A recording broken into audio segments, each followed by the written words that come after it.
Hey, how you doing? Welcome back to the channel. Good to have you here. I know, different scenery today. I'm not on the bike. Autumn's here. Winter's coming. Winter is coming. Riding season's over. So yeah, I'm indoors for a while. Well, at least until I get to Thailand and I can start filming outdoors in the heat again. This week, I needed to talk to you a little bit about names and definitions. Yeah, that's right. Names of the gangs and definitions of gangs and clubs and all that kind of stuff. Yeah. There's been a little bit of confusion. I'm getting a lot of questions about the names and, yeah, whether it was a gang or a club and all that kind of stuff. And I get it. It's hard to understand sometimes. I talk about both. I say gang and club. What I'm referring to when I say club is the motorcycle club, the MC, that I was hang around with, and I was friends of that club for about 6 or 7 years. Now, the gang that I am referring to is a skinhead gang. Now, I was with them for about 6 years, and I was a full patch member for 2.5 of those years. And I refer to it as a gang. I'm going to tell you a little bit about why. Yeah, sound good? So, firstly, definitions. Yeah, that's we'll clear this up first. Now, motorcycle club. Now, when I refer to clubs, it's a motorcycle club. Many people refer to them as a gang, including the Australian government, which calls them outlaw motorcycle gangs. Now, they've always been clubs. Motorcycle clubs have been around since there's been motorcycles and enough guys to get together, ride them, have fun, race some hell, drink some beers. There's always been motorcycle clubs. Now, in the 50s, the Outlaw Motorcycle Club came along. American Motorcycle Association actually defined that term. They said 99% of all motorcycle riders in America at that time were law-abiding riders, and the other 1% were outlaws. That's where the 1% comes from. So yeah, they've always been clubs, and they still are. They are motorcycle clubs. Now, many people can define them as gangs or criminal organizations or whatever, but the truth is, at the foundation of them, they are a motorcycle club. It's what brings people together. What those members do, while they're in the club, outside of it or whatever, is no bearing. It doesn't change the fact that it is a motorcycle club. Simple. And because I still have good friends in the club and I still have a lot of respect for that club, I just, I'll call it a club. Simple as that. Yeah. Now, the skinhead gang, that's a different story. Now, I refer to it as a gang, and I will always refer to it as a gang because there's no real other definition for them. Now, it started off in the 80s as a prison gang. Yeah. And then these guys got out and they decided to start it on the streets, and they formed this gang. It is one of the largest patched skinhead gangs in the world. There's chapters in multiple countries, and blah, blah, blah. So what defines them as a gang? Skinhead culture's been around since the 60s, and it was never gang culture. The skinhead movement started way back in the roots of reggae and ska and northern soul and all that, back in England, back in the day. It had nothing to do with gangs or racism or anything nasty like that. Many years later, in the 80s, a lot of groups started popping up. And all these groups who are, nationalist or whatever, blah, blah, blah. I won't go into that.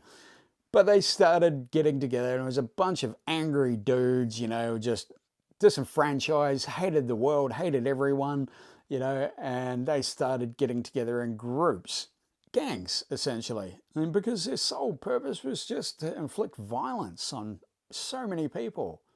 They were just angry, hateful, and so they acted like gangs.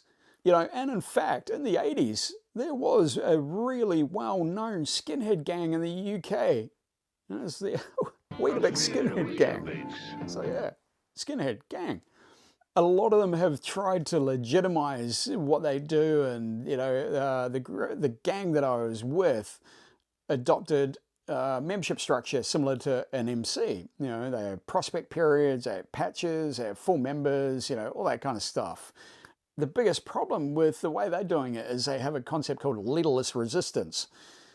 When you don't have any leaders or senior membership or anyone, carrying things on, blah, blah, blah, it's just a group without a clue, to be fair. They all just wander around with no direction, because you've got no leaders. So it's a gang. It really is. So that's why I will always refer to it as a gang. So a lot of people have been asking what club I was with, what gang I was with. And I hate to tell you, but that's not something I'm ever going to say online. Yeah. Now, it's not hard to figure out. If you look, if you know, there's clues here and there, as far as naming the MC that I was with, I was with them as a hangaround and as a friend of the club. So it's not my business to name them, to put their name out there. They have members that do that. I'm not one of them, so I just don't say it. Simple as that, As far as the Skinhead gang goes, the reason I'll never name them is because I never want to give them oxygen, especially on my channel. I just don't want to share their name. I don't want people knowing anything about them other than what my experiences were with them, because it was a really bad time in my life and it doesn't need to be shared. Now, it's not hard to figure that one out either. There are only a couple of skinhead gangs or patch skinhead gangs on the planet. So if you really want to know, what club I was hanging around with and what gang I was a member with, you can ask me in person. Absolutely. I may tell you. But it's not something anyone really needs to know. I'm telling these stories about the club and the gang because they were my past experiences, and it all helped to lead me to where I am now in a place of healing. So for that reason, I don't want to give fuel to the gangs, or the club. What I'm doing isn't about them, and it's not about their name or who they are. This is about me and my life and where I'm at now because of my experiences in those years.